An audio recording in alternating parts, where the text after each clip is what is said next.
The software still has Sardinia in at catcher, which is incorrect since we just inserted Hoover there. Let's find Hoover in the roster and do the drag and drop with him to catcher, just like we did when we inserted the sub. Now, hit next. Now, we're back at the summary for the top of the second. If the Iron Pigs had made further subs, we would have had to verify the lineup at each of those points as well. Normally, verifying the lineup just entails making sure that the guy that we had to insert into the lineup is in the game at each subsequent point. The other common thing that can happen is that you pick the wrong player as the sub by accident.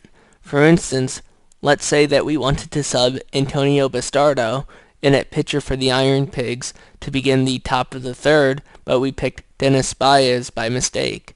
Easy to do since those two guys are right by each other in the roster. We catch this mistake right away though, so we're in pretty good shape. Fix this by right-clicking on Defensive Substitution and then select Delete to remove the sub. The software will ask you if you're sure that you want to delete the substitution. Say yes. Now, redo the sub, making sure to pick Bastardo this time, and we should be all set. The worst case scenario is if you proceed deeper into the game before realizing that you entered the wrong guy. For instance, let's say I proceeded a couple of innings before I had to make another sub in the top of the fifth. When I get to the defensive sub screen, I see Baez on the mound, and I realize I made a mistake. Let's say Brian Gordon was the next pitcher into the game. I'll make that sub since I'm already set to do it.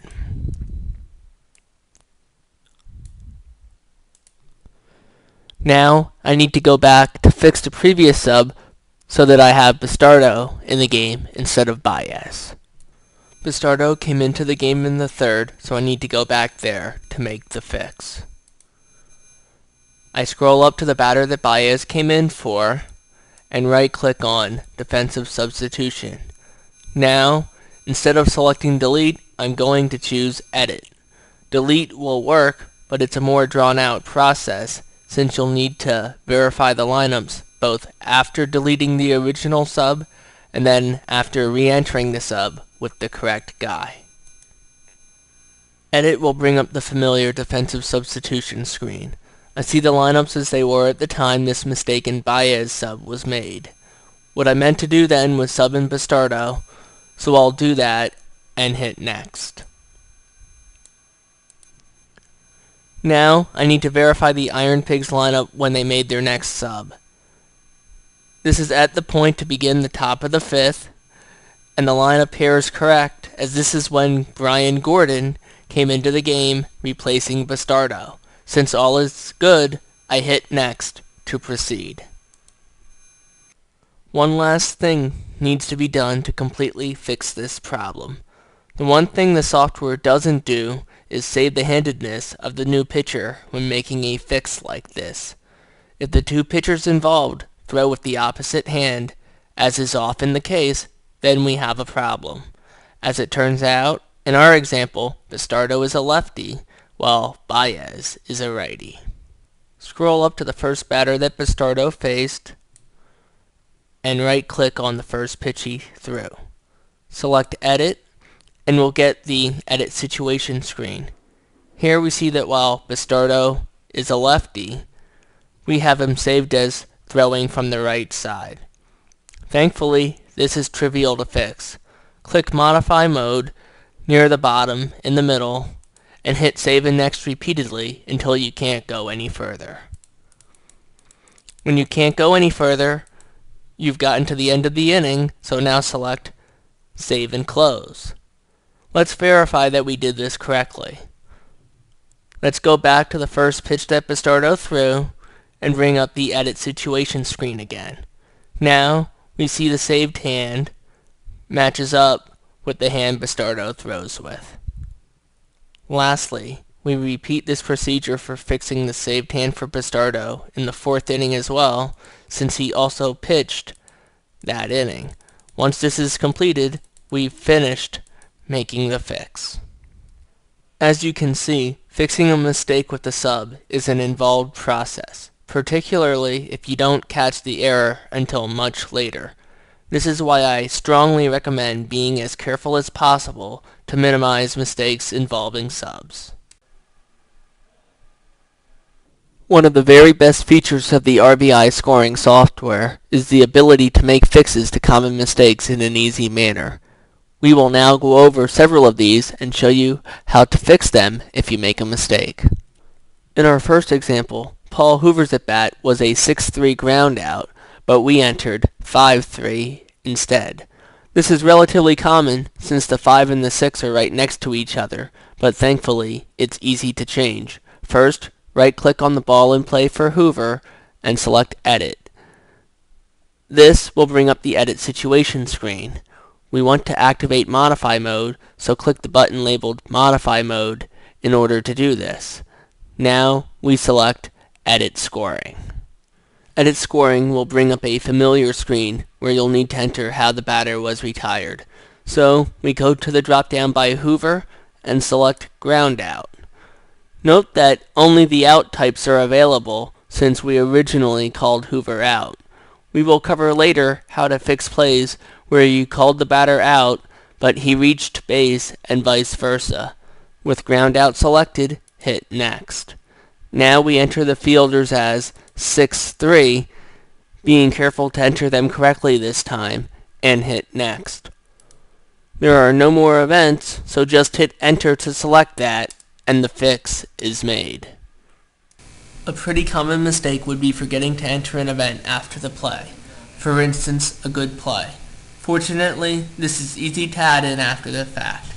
Here, let's say I wanted to give the left fielder a good play on Thompson's flyout. I insert above the next at bat and choose non-pitch item. I want to insert a good play, so select GFP. Now, pick the left fielder and there are no more events. If I scroll up to Thompson's at bat, I can see the good play is now entered. Let's say you called the batter out, but he actually reached base. The most common example of that would probably be when a fielder's choice occurs. Here, I have entered Thompson as grounding out 6-4, but he actually reached on a fielder's choice with the runner on first being forced out at second, 6-4. The easiest case is if I catch this right away. In this case, just right-click on Thompson's ball in play and select Delete. Now, everything is reset to how it was right before Thompson's at-bat ended, and you can just re-enter the play and continue scoring. Sometimes you won't notice something like this until later, and that is the worst case scenario. We can still fix it, but it's much more involved. Let's say the next batter doubled Thompson home, and we only notice this when we check the box score and see that we're off runs for Thompson and Bocock. We go back to the bottom of the fifth, and sure enough, we have Bocock scoring the run instead of Thompson. I will walk you through the process for fixing this now. First, we need to re-enter the play and make it such that Thompson reaches on a fielder's choice with Bocock out at second, 6-4. So, we delete Thompson's ball in play and remove the ground out. Now we see that we don't have Thompson doing anything, so we need to insert the fielder's choice. So, right-click on the Chavez at bat and select Insert Above. We're inserting a pitch that was a ball in play, so pick Pitch. Now we see the normal options for a pitch, and we can see that it's corresponding to Thompson's at bat. We select In Play and proceed from there, making sure that we put Thompson on base this time, and selecting Fielder's Choice, with Bocock being out at second. Here we hit Next and enter the fielders. 6-4. We hit Next again. All is good now, so we hit Enter to select no more events, and we're done with the first part. We're not quite done yet. As you can see, the software still has Bocock scoring on the Chavez hit. The reason for this is that it doesn't update the runners when we make a fix like this, so we need to make those changes manually. Let's go back to Thompson's at bat, bring up the Edit Situation screen, and enable Modify mode. Here we see Thompson on first, which is good, so we hit Save and Next. However, we now see Bocock on first instead of Thompson once the Chavez at bat begins. To change this, click on the drop-down containing Bocock's name and change it to Thompson. Hit Save and Next to proceed. We'll need to replace Bocock with Thompson each time Bocock's name appears, which is for the duration of the Chavez at bat. Once Bocock's name is no longer showing up on the bases, hit Save and Close to finish. Almost done. As you can see, Bocock is still scoring on the Chavez double. The last thing we need to do is re-enter the Chavez double by using the Edit Scoring option. We see that Chavez doubled to the center fielder with the runner from first scoring.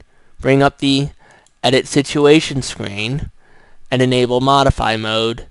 Now choose Edit Scoring. Choose double for Chavez.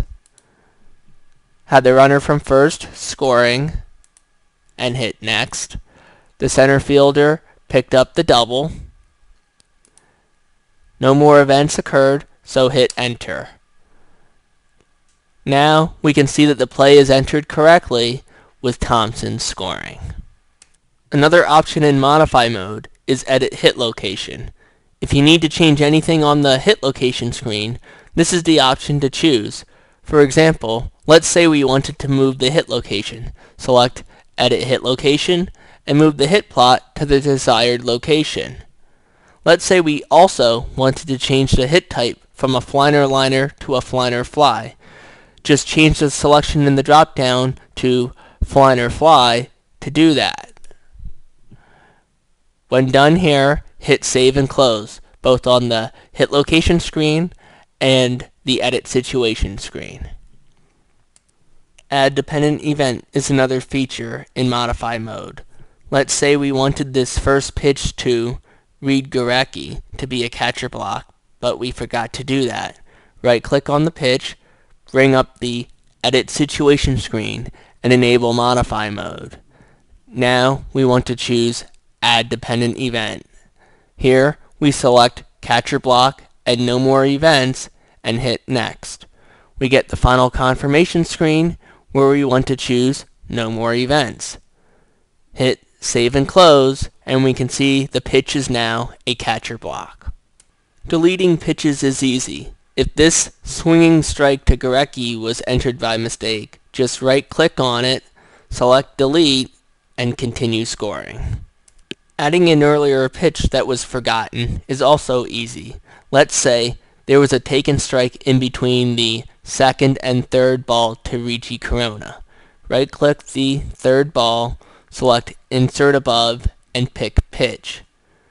Here we select Strike Taken, and we can see that our pitch has been added. Let's say this strike swinging to Gurecki actually was a foul tip. Right-click the pitch and select Delete. Now we insert above the next pitch, which is the ball in play, pick Insert Above and select Pitch.